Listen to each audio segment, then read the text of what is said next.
जादुई टीवी। सुनो, तुम्हारे बाबूजी तो कब के गुजर गए। अब उनका जो सामान है वो पड़े पड़े कबाड़ा हो रहा है। बेच ही दो, कुछ पैसे आ जाएंगे। बात तो सही है। अगले संडे फुर्सत में यही करेंगे। अगले संडे रोहित सारा सामान कबाड़ी को घर बुला के दे देता है। तभी उसकी नजर बाबूजी की पुरानी टीवी पर जाती है, जो इतने सालों तक कूड़े में पड़ी थी, फिर भी चमचमा रही थी। टीवी तो देखो, जैसे एकदम नई हो। हाँ, बाबूजी को टीवी देखना बहुत पसंद था।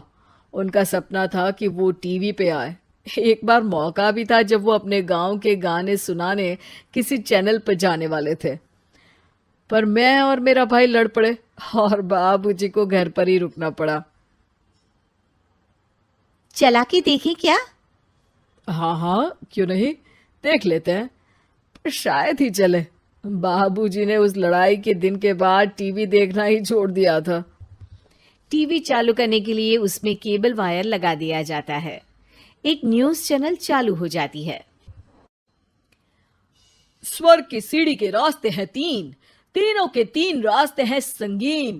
पहला रास्ता है सांप की बीन, दूसरा रास्ता घर में बिछा कालीन, तीसरा रास्ता कलकत्ता से चीन। ये क्या बकवास खबर है, कुछ अच्छा लगा दो। अरे आप बोलो तो सही, कोई अच्छी खबर सुना देता हूं। मेरा तो काम ही खबर देना है।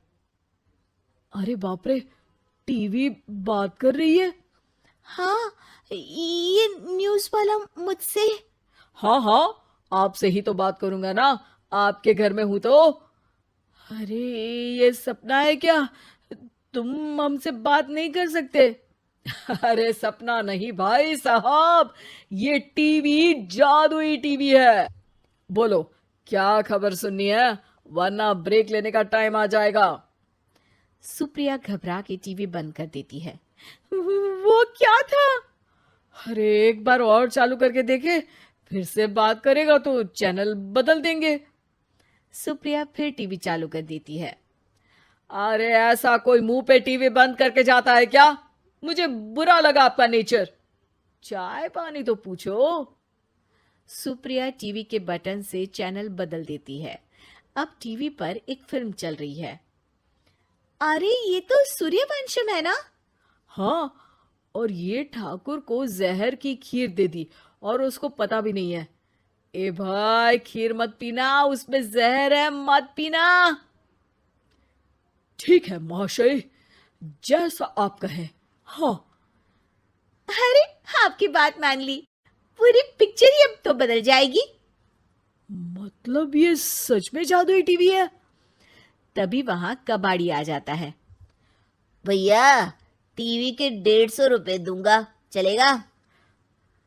अरे 1.5 करोड़ में भी ना दे तुमको ये टीवी हम। अरे 1.5 करोड़ खरीदने को होते तो तुम्हारे घर में ये पानी चाय नहीं पीता, अंबानी या टाटा के घर बैठा कोल्ड कॉफी पीता। रोहित कबाड़ी का हिसाब करके उसे वहां से चलता करता है और अपने भाई शशिकांत को फोन लगा के बुलाता है।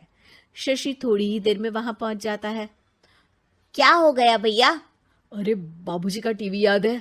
हाँ हाँ, जिसमें घुसे रहते थे हमेशा वो, और अपने को कुछ नहीं देखने देते थे। अरे वो अब जादुई टीवी बन गया है।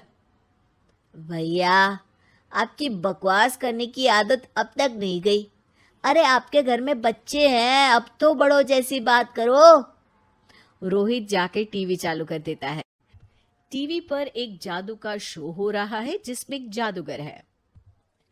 अब मैं अपनी टोपी में से कबूतर निकालूंगा।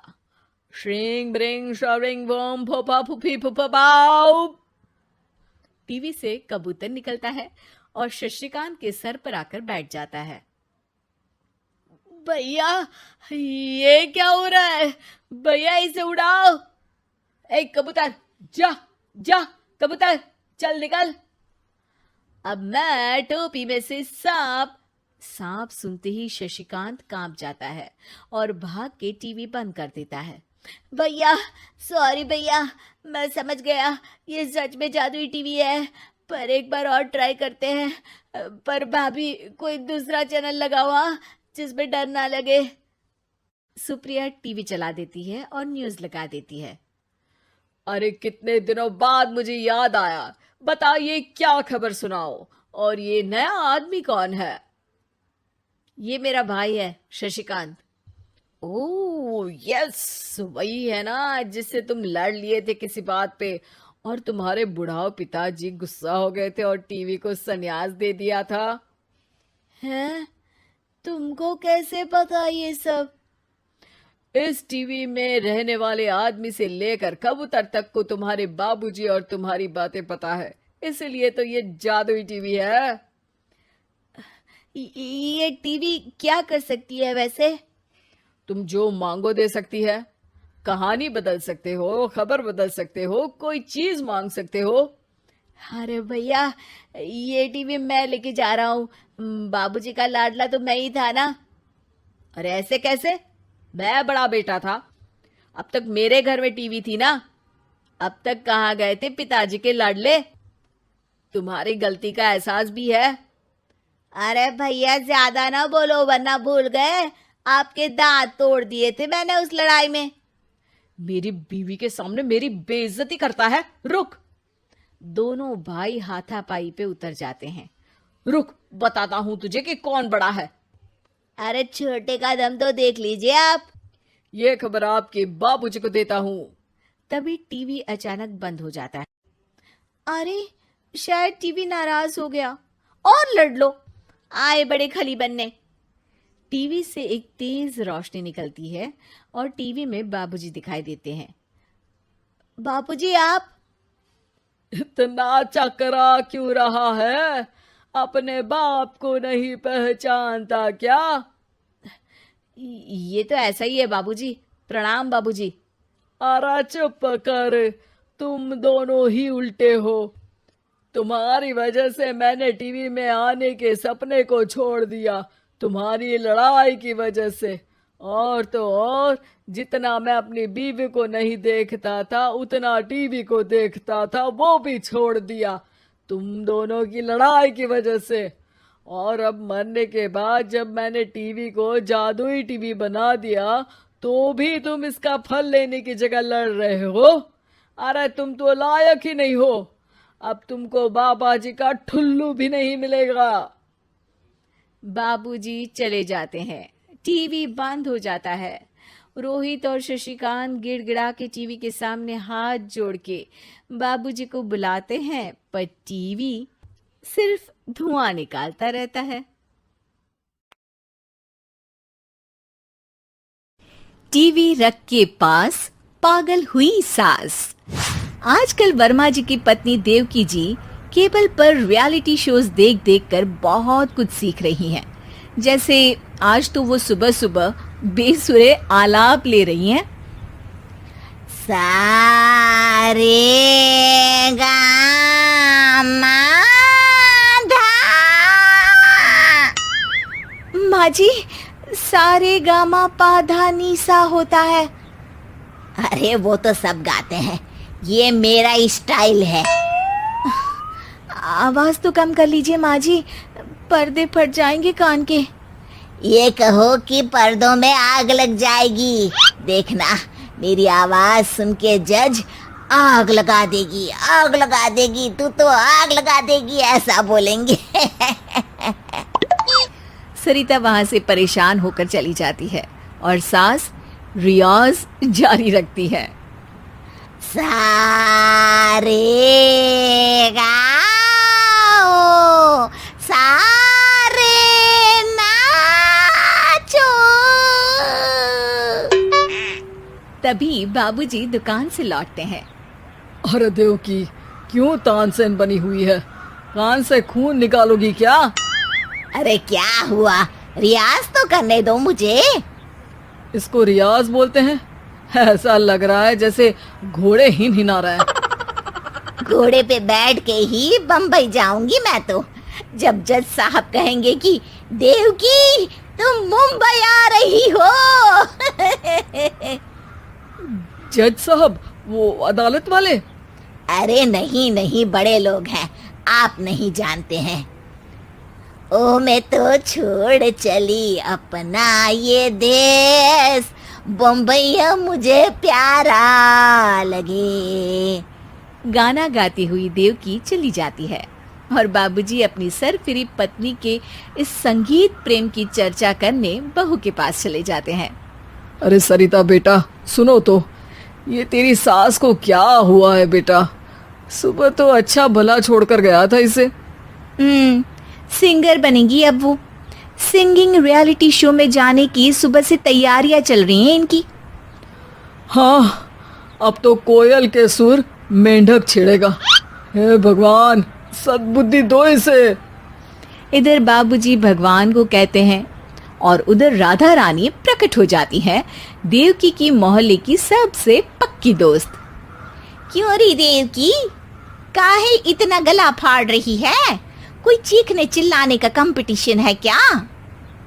अरे ये देख, नया सिंगिंग शो, मैं भी गाऊंगी, हिंदुस्तान के दिलों की धड़कन बनूंगी। अरे इतना बेसुरा गा के दिलों की धड़कन नहीं, दिलों का अटैक बन जाएगी। इससे तो अच्छा है कि नाच ही ले। वैसे भी दिन भर मोहल्ले में नाचती तो रहती है तू, कभी इसके घर कभी उसके घर। देवकी को समझ में आ जाता है कि उसका गाना किसी को पसंद नहीं आ रहा। अगले दिन सरिता देखती है कि सास पैरों में घुंघरू बांध के नाच रही है। अरे माँ जी, क्या मंजुलिका बनी हुई है आज आप? अरे नाचने दे बहू, जब तक है जान जाने जहां मैं नाचूंगी। अरे माँ जी, अभी जान निकल जाएगी इतनी जोर से नाचेंगी तो। अरे अरे क्या कर रही हो? अरे दिख नहीं रहा, डांस कर रही हूँ। अरे जैसी तुम्हारी हरकत है, तुमको तो नागिन डांस करना चाहिए।